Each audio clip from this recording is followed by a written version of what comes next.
और एक और जानकारी मिल रही है पानीपत से। पानीपत के सुभाष बाजार में चोरी हो गई है। कारीगर 25 लाख का सोना लेकर फरार हो गया है। मालिक को मैसेज किया, मैं सोना लेकर जा रहा हूं। वहीं पुलिस मामले की जांच कर रही है।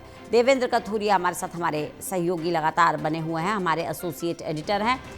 देवेंद्र, पानीपत में इतनी बड़ी चोरी, 25 लाख का सोना लेकर फरार हो गया, क्या जानकारी मिल पा रही है इस पर?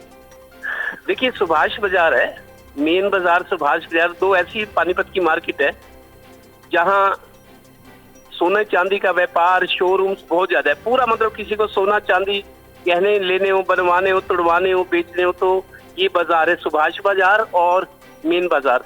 सुभाष बाजार का एक वाक्य है, वहाँ हॉलमार्क सेंटर है। हॉलमार्क जहाँ सोने चांदी की शुद्धता मापी जाती है, उसका सर्टिफिकेट मिलता है, हॉलमार्क कहते हैं उसको।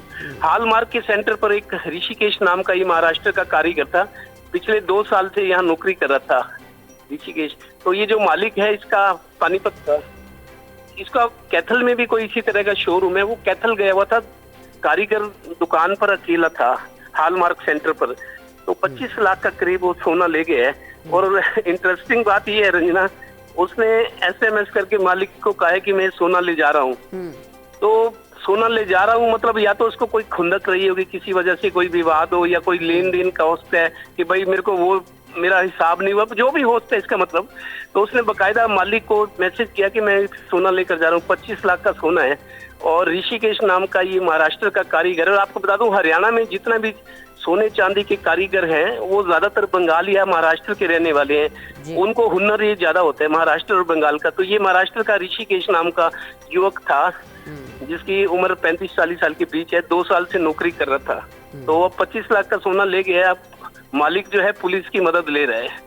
जी, तो पहचान तो हो चुकी है कि ये शख्स कौन है, क्योंकि खुद ही मैसेज करके बताया है जब कि सोना लेके जा रहा हूँ। लेकिन जैसा कि आप जानकारी दे रहे हैं कि महाराष्ट्र का ये शख्स था, कोई निशानदेही मिल पाई है कि ये कहाँ गया होगा या कहाँ जा सकता है? पुलिस क्या मामले की जांच को आगे बढ़ा रही है? देखिए रंजना, इस मामले में एक चीज ये है, पुलिस की देखिए, कोई चोरी हो जाए, इस तरह का केस हो जाए, पुलिस में FIR होते हैं, फिर कोर्ट में केस जाता है। पुलिस की तरफ से ये आदेश है कि कोई भी किराएदार या बाहर के किसी प्रवासी मजदूर को रोकते, उसकी पुलिस वेरिफिकेशन जरूरी है। पुलिस वेरिफिकेशन मतलब उसके खिलाफ कोई चोरी का FIR का कोई केस तो नहीं है। तो ज्यादातर मालिक इसमें उनमें है नहीं इतनी, भाई अपना नुकसान करते हैं। पुलिस तक उनको पता है कि, क्योंकि उसमें एक सख्ती नहीं है ना। पुलिस की तरफ से ऑर्डर है कि फैक्ट्री में कोई कर्मचारी रखे, बाहर के प्रवासी है या आप किराएदार रख रहे हो, उसकी पुलिस वेरिफिकेशन सर्टिफिकेट मांगा जाता है कि पुलिस से वेरीफाई कराना था इस नाम का, जहाँ का रहने वाला है वहां से बकायदा पानीपत पुलिस से वहां जाता है कि इस व्यक्ति के इस एड्रेस पे नाम है, इसके खिलाफ कोई पुलिस केस, कोई FIR, कोई शिकायत, कोई डकैती चोरी में कोई इन्वॉल्वमेंट तो नहीं है। तो उसको पुलिस वेरिफिकेशन कहती है।